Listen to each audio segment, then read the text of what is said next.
We don't sort of speak up if we've done something that we think is impressive because we get cut back down to size. And this sort of barrier in me had prevented me from speaking about donating.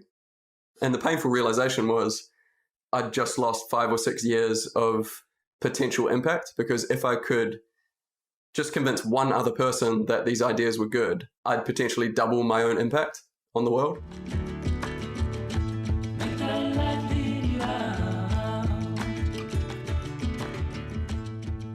Marcus, it's great to have you on the podcast today and to muse with you about life, tennis, and many other things, including philanthropy, over the next 30 or 40 minutes. So thank you so much for joining us. Thanks for having me. It's always a pleasure to talk to you. For the audience, I just want them to know that Marcus and I are colleagues in many ways and friends. And so we've gotten to know each other over the years. I find him to be really interesting and motivational. And I guess I'm always envious. I wish I played tennis as well as Marcus did. As you heard in the introduction, Marcus is a Olympic bronze medalist, and I don't get a chance to talk to too many of those on a personal level. So again, that's a really nice fact. Well, Marcus, I've introduced you to the audience, but can you bring us closer to your own personal story, really from the beginning? I grew up in rural New Zealand on a sheep and beef farm. Come from actually 2 different lines of farming families, and so that was sort of my life growing up. And like what I think, is that like? People don't know what it's like on a sheep farm unless you're from New Zealand. So, well, in New Zealand, the way farming is done for the most part is sort of what I imagine most people think of farming like. There's a lot of steep hill country, so it's sort of in the wilderness, and sheep are roaming around on hills. We had a little over 3,000 acres on the family farm growing up. So first few years of my life were spent running around with different animals, with the dogs, with the sheep. Our farm manager had horses. So a lot of different animals, a lot of freedom. And I guess luckily enough, the farmhouse there had this old concrete tennis court. So my mother and father used to jump on the tennis court on summer evenings after work. And I have an older brother and an older sister who wanted to join in with them. So of course I wanted to join in with my siblings. So basically from the age I could walk, I had a tennis racket in my hand, just dragging it around. And apparently I never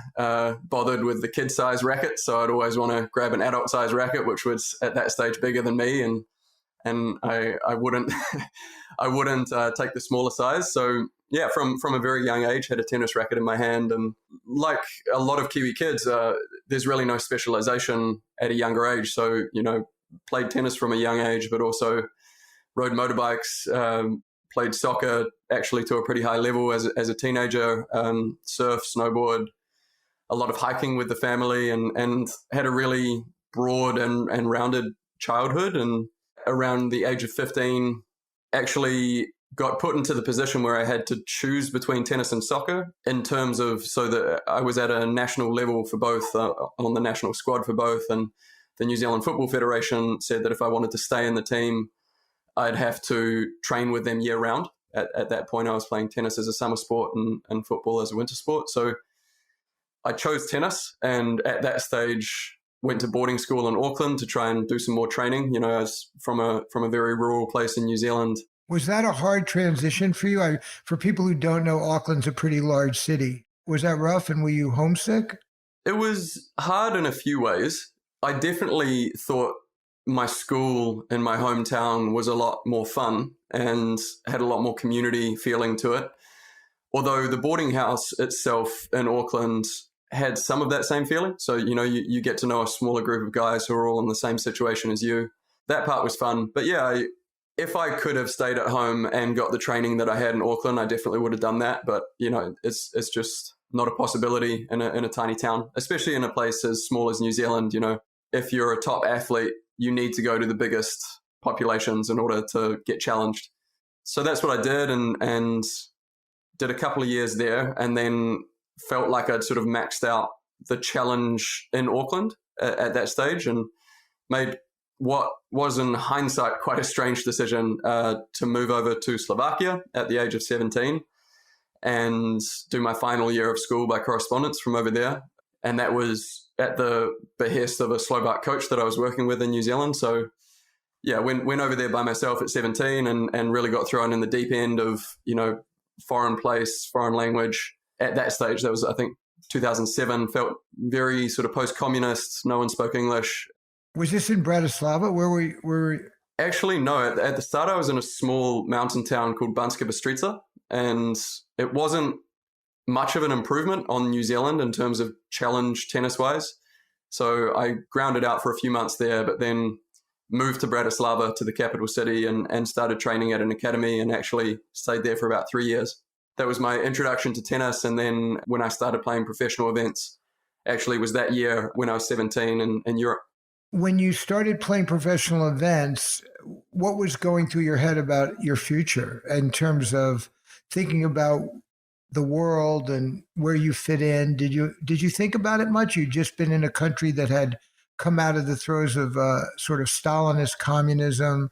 It was still one country, right? It was Czechoslovakia at that point, or was it Slovakia? It had split into Slovak and Czech republics. Okay. So at that stage, I'd been a very big fish in a very small pond in New Zealand. And I got a rude shock when I went over to Europe just to see how high the level was of people my age and how well they played tennis. I knew that I had a lot of work to do to get up to an international standard. The thing that Slovakia taught me was how to do that work. I thought that I knew what hard work was in New Zealand, in Auckland, doing, let's say, 2 to 3 hours of training a day. But then in Bratislava, I was doing sort of 8 hours training a day. And it was brutal. It was too much, really. But because I'd had this rude shock of, oh, wow, I need to get much better as a tennis player, I threw myself at that and actually made quite rapid progress. I got my first international ranking that year and started moving up the ranks, and I felt like things were going pretty well. After that shock of seeing the level, I actually moved up quickly enough that I thought this is viable. But then from that point of thinking this is viable to getting to the point where I was actually making money from tennis, that was a good, I'd say, 5-6 years. This is a tennis question, which some of our audience may be interested in, others maybe not so much.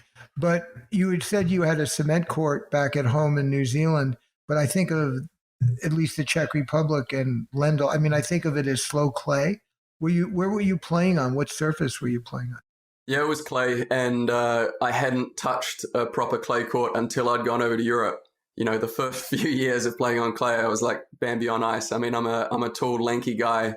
I don't have the lowest center of gravity or the strongest legs. So learning how to slide and stay balanced was very, very new to me. And I got embarrassed by many Europeans when trying to compete against them on clay for quite a few years. But if you want to compete as a professional, then you just have to be able to play on clay. Almost half of the year is on clay. It's the most popular surface in Europe and South America. So yeah, it took some time, and it was very, very frustrating for a while. I remember actually early on, I think it was maybe 2008 or 2009, I had my first full clay court season on the Futures Tour, the sort of lowest level of professional tennis. And I lost 10 first rounds in a row and was very close to quitting. This was all in singles, This was all in singles. Very, very close to quitting. I remember one time after losing a first round in the south of France, just walking straight off the court to the car park and just crying for like 30 minutes, just like, what am I doing with my life? Why have I spent so many hours and years trying to make this a success? And I'm nowhere close. And then two things happened. One was the next week I won my first clay court match. The caveat being that I won the first set and the guy pulled out, but I'll take it anyway. It was the shot of confidence that I needed. And then after that week, I said to myself, actually, okay, I'm going to give myself one more tour on hard courts.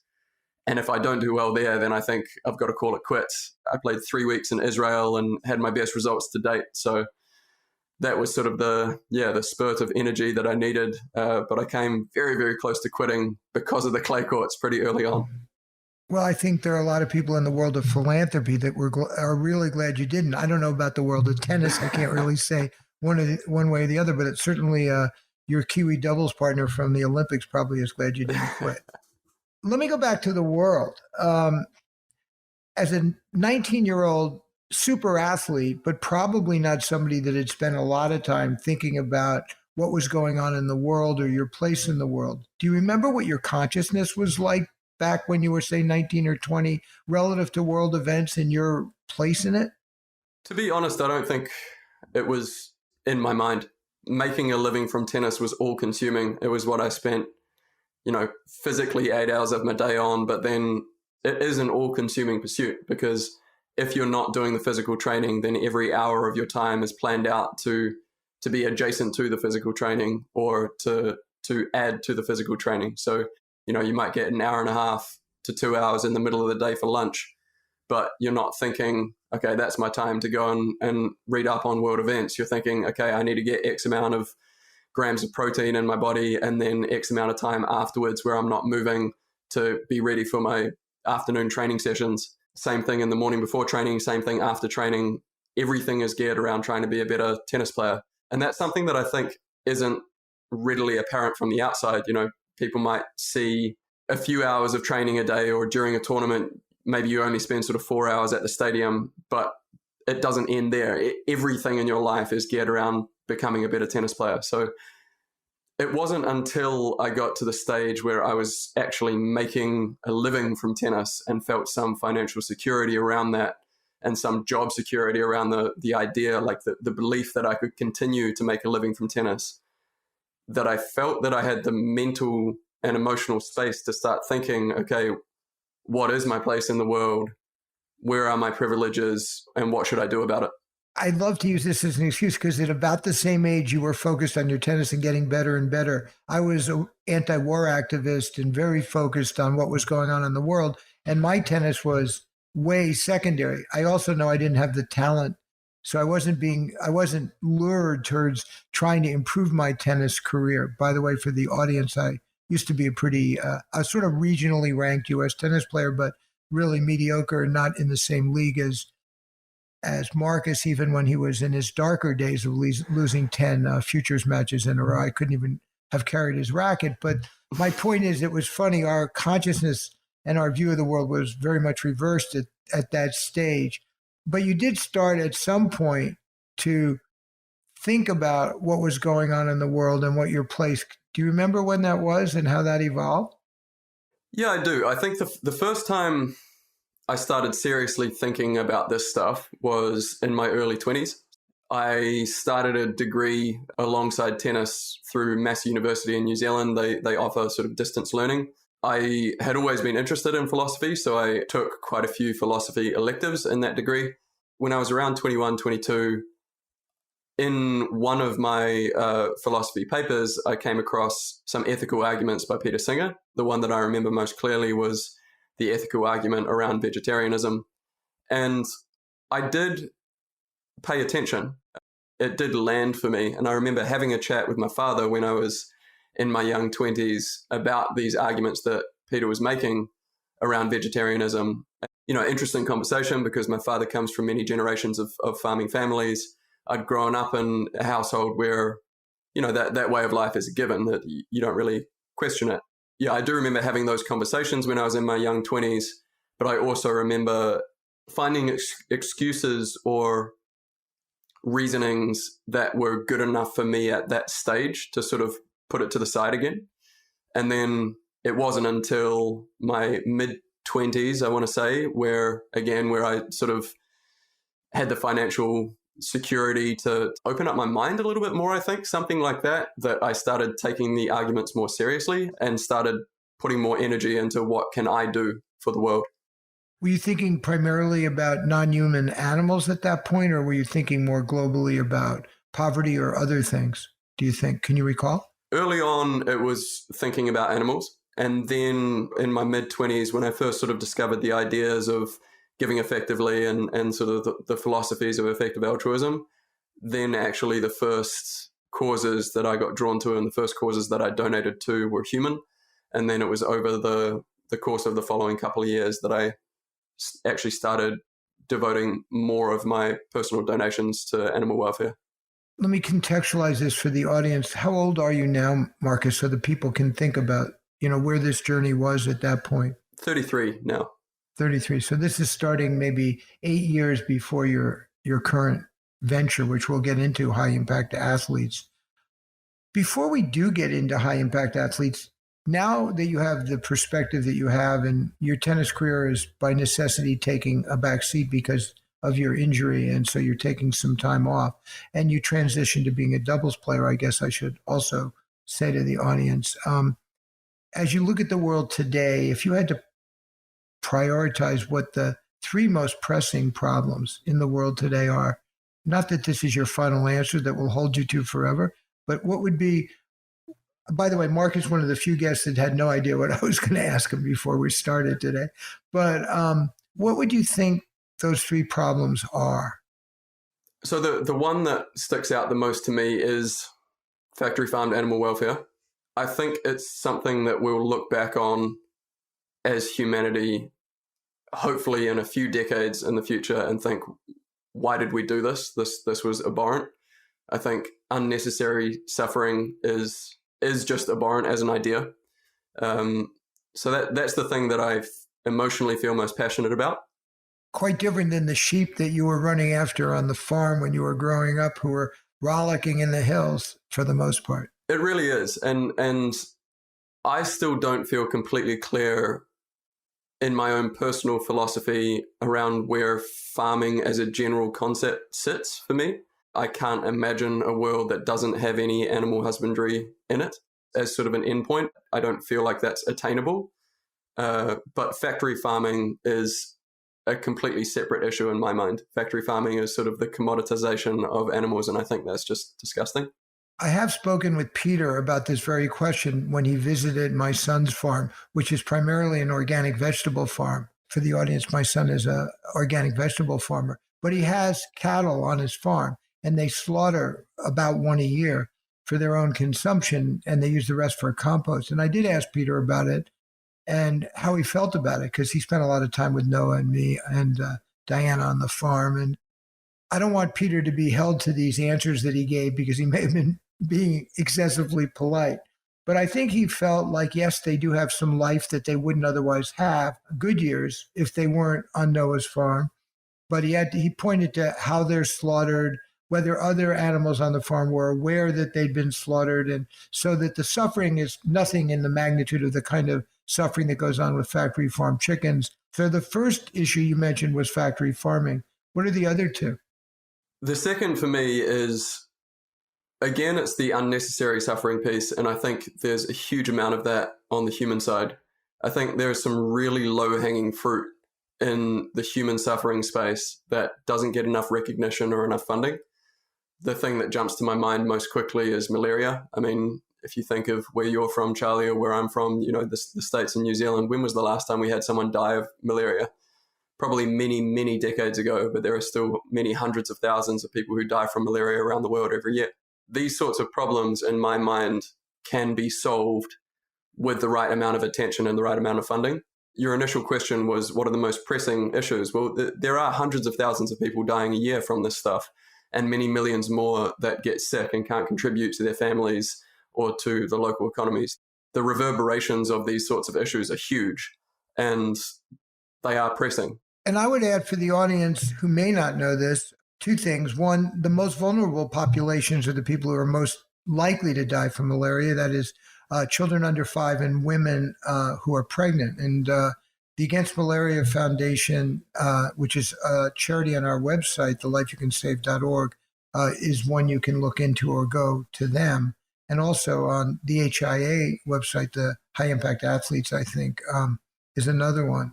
And then there's Malaria Consortium, which takes a different approach to the whole thing. And they're also on our website. And then the third issue? The third, I feel a little more unsure about, because the thing that pops into my head first is climate change.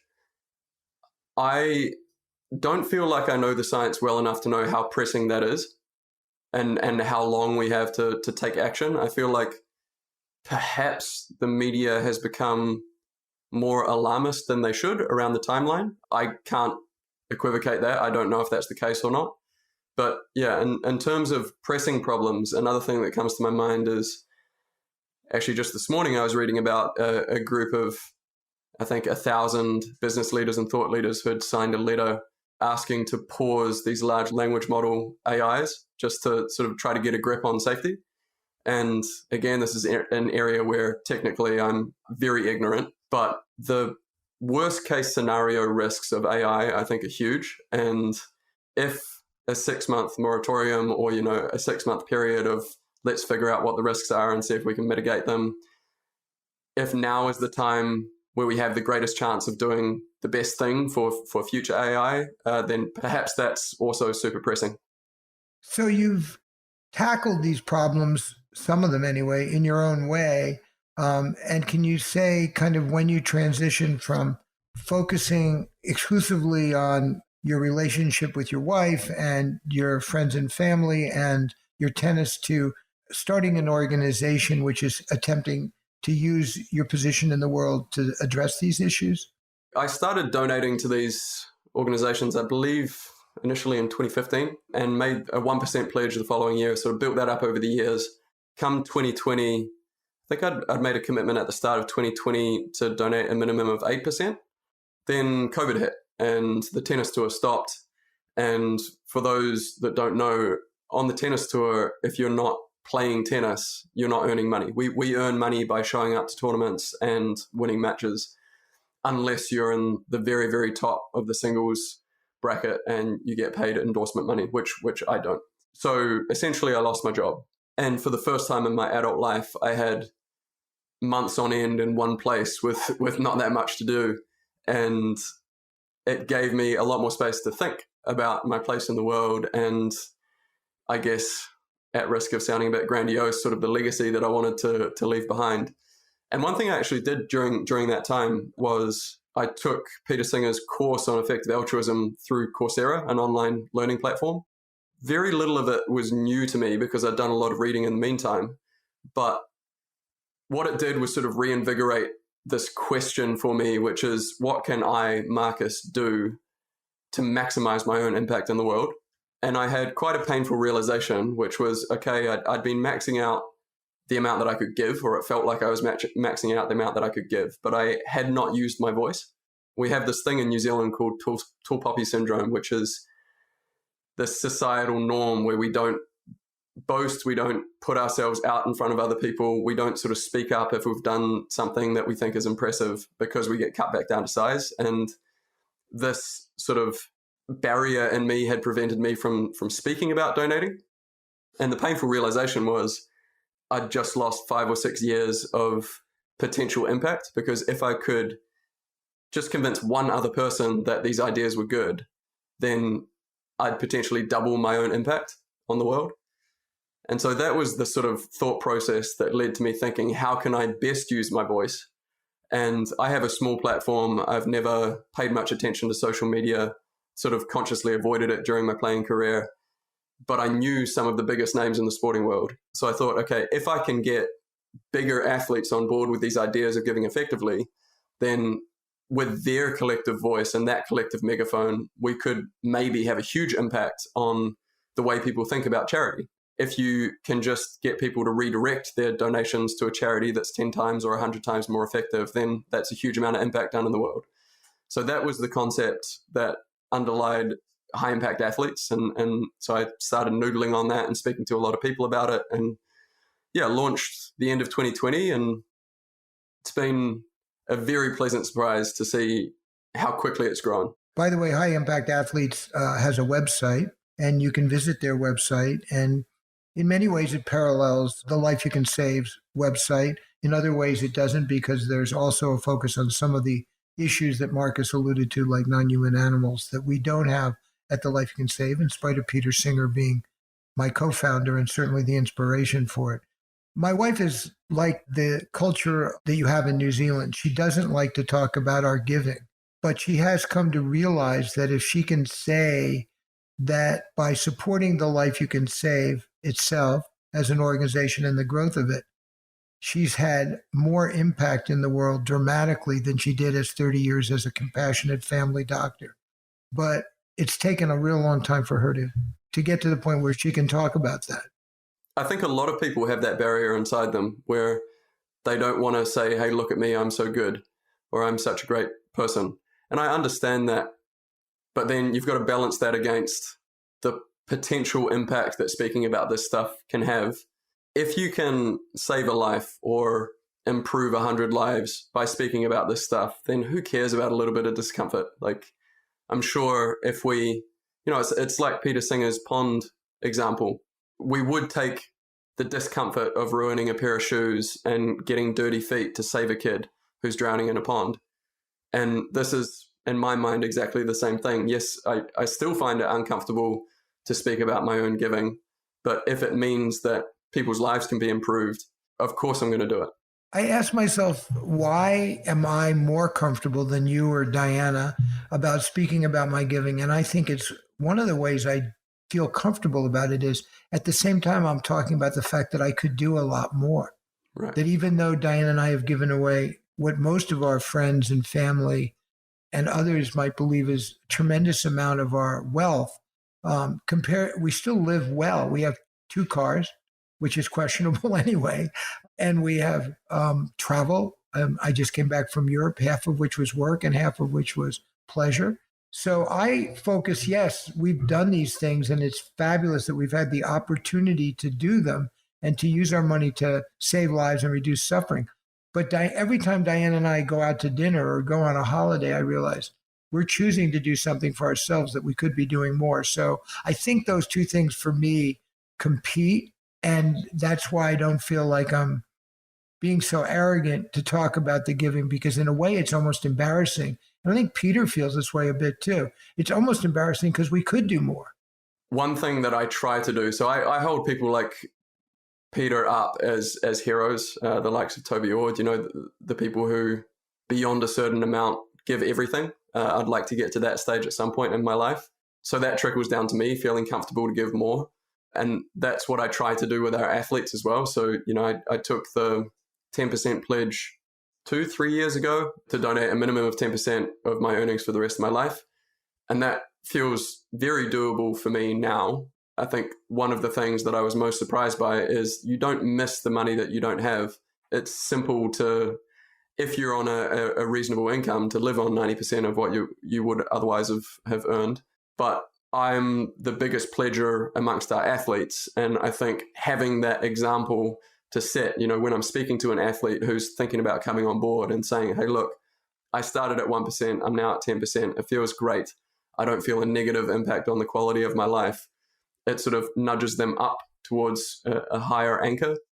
And I think I feel more comfortable talking about that 10% because I know there are people like Peter and Toby out there. Having those examples makes it easier for me.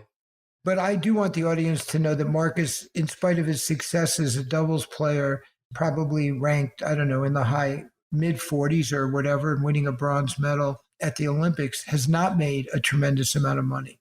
So when you give 10% of the kind of income that Marcus has, it's a lot more painful than giving 50% of the amount of money that Bill Gates has, or the amount of money that I used to make when I was president of a large retail company. So I think you can't just look at the percentage. I think it also looks at the amount of money you make. And actually, the more money you make, the higher that percentage should be, because you don't feel it. And you can get to a point where, as people can understand who have a good feel for numbers, that you get to a point where you're giving 80% of it away and then begin to attack your wealth, which is more kind of at this point how Diane and I see it, is in terms of how much of our wealth are we giving away as opposed to our income. Because our income actually now is pretty low because we're not making any money. I volunteered at the Life You Can Save. Diana retired. But we can't just say, okay, we'll give away 20% of our income. We have to look at how much of that money that we're there. So I think it's really important for people to think through these issues. And then most importantly, as you pointed out, Marcus, and as you're trying to get your athletes to understand and talk about, is where they give that money and its marginal impact. All right, we've been at this a while, at least worth one set of tennis, even hardcore tennis. So I don't want to keep you too long, but where do you see HIA going? I know you and I have had to think about this together. You sent me a recent email about your vision for HIA 10 years from now, I believe. But could you share that with the audience? Yeah, sure. Ultimately, my hope is that high impact athletes winds down and doesn't have to exist, because giving back has just become such a social norm among professional athletes. I think that would be the biggest tick of job done that I could think about. Yeah, the vision that I have is, a kid who watches their sporting idol. Their thoughts are, I would love to play sport like them and live a lifestyle like them. And part of that lifestyle is just giving back in a significant and effective way. We're a little over 2 years deep in high impact athletes now. We have over 160 world-class athletes across around 40 different sports, over 30 different countries. And I think this is the sort of thing that it's easy for it to snowball. The more athletes we have on board, the bigger athletes we have on board, the more credibility we have in the space, and the more people who would want to join. And the cool thing is the community is really engaged. Like, talking to sort of digital marketing experts or social media people, they're astounded at the amount of engagement we get out of our athletes around this stuff. So to me, that says that the ideas are powerful and that they like being part of this community. So my vision for HIA is we grow into a huge community of athletes who are committed to using their platforms and their careers to do the most good that they can do in the world. And that ultimately these ideas aren't just ring-fenced into the athlete space. Like, we want to use the athlete megaphone to spread these ideas amongst sporting fans around the world. And I think the thing that I get excited about is sport is ubiquitous. I mean, across all strata of society, all around the world, people enjoy watching and following sport, and people enjoy watching and following athletes. So if we can use athletes as the megaphones, as the messaging platforms to spread good ideas and spread the ideas of giving effectively, then I think we should. At the moment, athletes are sort of used to sell shoes and make money for corporations. We'd like to use as a rough term, but we'd like to use athletes to do good in the world. And the way they do good, just so the audience is clear, is by giving to the kinds of nonprofits that Marcus's website will highlight for people. But something I'd like to highlight, because I think I'm much more comfortable doing this than Marcus is that it takes money to run an organization and to grow. And the amount of money that we're able to raise directly for high impact athletes, or an organization like The Life You Can Save, but let's focus on high impact athletes right now, the more that megaphone can get louder and the more you can amplify the impact of HIA, so that some of the most effective gifts will be gifts that are given directly to pay Marcus's salary and other people on the staff as it grows, so that, and then ultimately the salary of people who know a lot about marketing and fundraising and research. So as people contemplate and listen to Marcus today, I think it's really important that they think about the fact that it'd be great if they could give to some of the charities that they recommend and we recommend, but helping these charities that promote these ideas might be the single best thing you can do. And I know Marcus, and I guess in some ways I'm speaking to the athletes out there that are listening to this, that have the capacity to give, as well as other people in the audience who might be listening. Think about supporting the organization High Impact Athletes as well, because that'll make it the most effective. So Marcus started by giving himself. Then he starts an organization like High Impact Athletes, which dramatically improves the giving that he could have done and is now giving through his work at HIA. But then imagine giving to HIA so that they can grow dramatically. So that's my pitch. I don't think Marcus would make that pitch. And he and I have been going around and around about it now, I think, for a bit. But I have this opportunity to do it. So unless he tells me I have to take it out of here, it will be included in this discussion. I do appreciate your help. And I do think, one thing we can demonstrate up to this point is that any funding that's directed to high impact athletes operations actually becomes more than 2 times the amount of donations to the charities themselves. So we do act as a multiplier of donations. And, at the moment, it's a little over 2 to 1 in terms of $1 in produces $2 to the charities. But we're aiming to improve that multiplier many-fold over the years. Yeah, based on what we've seen at The Life You Can Save, I think you can assume that it'll grow dramatically up to a point. And I don't know at what point that it levels off. But I'd like to end with the last question I've asked all of our guests, Marcus. And And then again, thank you for what you've done so far and starting HIA. Good luck with your career. But to me, of course, the most important part of your career that remains is the work you do with other athletes to bring a spotlight on the suffering of non-human animals and human beings as well. But the last question I wanted to ask you is, what do you think it means to live a moral life? For me, it means constant questioning of what you've assumed is right and wrong. I don't think anyone can reach a stage in their life where they say, I am living a 100% moral life. I think there's always room for improvement in the way that you think about things, in the way you approach things, in the way that you act, in the way that you treat other people.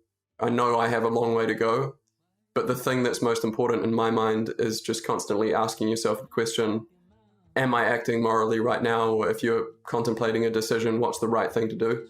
And I think that question is usually a good guideline.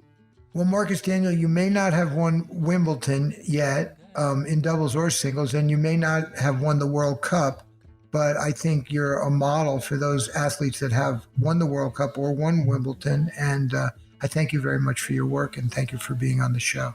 Thanks for having me. And I just want to say thank you for all of your advice that you've provided me over the years. For the audience, Charlie has been a source of wisdom. You know, when I was just getting started with high impact athletes and had no idea what I was doing, he spent a lot of time on the phone with me, providing expertise, providing wisdom, and I hugely appreciate it. And I think part of HIA's success is down to you and the time that you spent with me and the energy that you spent helping me out. So I just want to say thanks a lot. And also thanks for all the work that you've done in your career. I mean, co-founding The Life You Can Save has had a dramatic effect on the world in a positive way. So thank you. Well, my tennis career may be over, but Marcus and I are learning how to do this together. So thanks. Take care.